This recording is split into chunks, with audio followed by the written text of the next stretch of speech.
சந்திப்பதிலே நான் மிக்க மகிழ்ச்சி அடைகிறேன். ஆண்டவராய் இயேசு கிறிஸ்துவுக்குள் நீங்கள் யாவரும் சந்தோஷமாய் சமாதானமாய் இருப்பீர்கள் என்று விசுவாசிக்கிறேன்.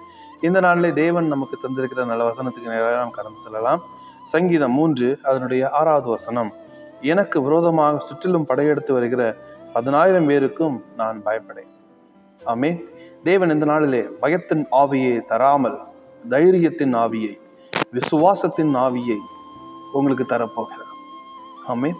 இந்த நாளை எதிர்கொள்ளும்படியாக ஒரு நாள் விடியும் போது இந்த நாளை எப்படி எதிர்கொள்ள போகிறேன், எப்படி என்னை சுற்றிலும் இருக்கிறவர்களை எதிர்கொள்ள போகிறேன், எப்படி என் வாழ்நாளின் ஒவ்வொரு நொடியை எதிர்கொள்ள போகிறேன் என்று பயத்தோடு இருந்தால் வசனம் உங்களை தைரியப்படுத்துகிறது. நான் பயப்படேன். ஆமென். நீங்களும் நானும் சொல்ல வேண்டியது, கர்த்தர் எனக்கு துணை இருக்கிறார்.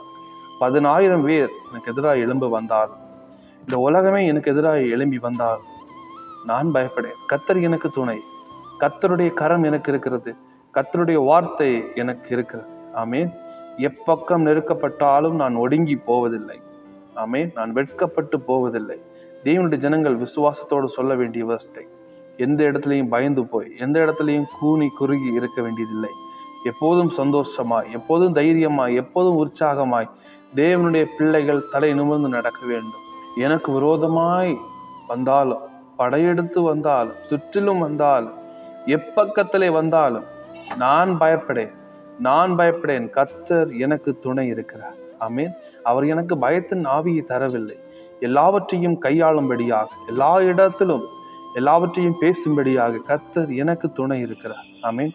மோசே என்ன சொன்னா, நான் திக்குவாய், எனக்கு பயம், என்னால் பேச முடியாது, எனக்கு பேச தெரியாது, என்னால் பேச முடியாது, நான் பேசினால் அவர்கள் என்னை மதிக்க மாட்டார்கள், என்னை கண்டுகொள்ள மாட்டார்கள்.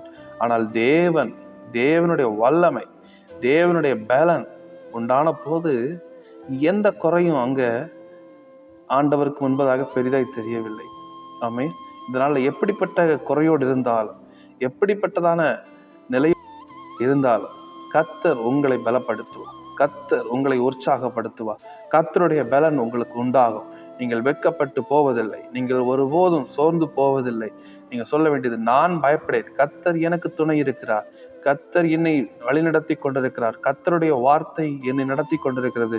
அவருடைய சமூகம் எனக்கு முன்பதாக பெய் கொண்டிருக்கிறது. எப்பக்கத்தில் நெருக்கப்பட்டாலும், யார் என்னை நெருக்கினாலும், யார் என்னை வீழ்த்தும்படியாக எத்தனம் பண்ணினாலும் கர்த்தருடைய துணை எனக்கிறது. கர்த்தருடைய வார்த்தை என்னோடு இருக்கிறது. அவர் என்னை பலப்படுத்தி நடத்தி கொண்டு போக வல்லமை உள்ள தேவனாய் காணப்படுகிறார். அதனால இந்த நாளை உற்சாகத்தோடு சொல்லுவோம், நான் பயப்படேன். நான் கர்த்தருடைய நாமத்தினாலே, அவருடைய பலத்தினாலே ஒரு சேனைக்குள்ளே பாய்வேன். அவருடைய பலத்தினாலே நான் யுத்தத்தை செய்வேன். அவருடைய பலத்தினாலே நான் எல்லாவற்றையும் கர்த்தருக்காக செய்து முடிப்பேன். அவருடைய பலத்தினாலே நான் இந்த காரியத்தை மேற்கொள்வேன். கவலைப்படாதிருங்கள், உங்களுக்கு உதவி செய்வார். ஆமென்.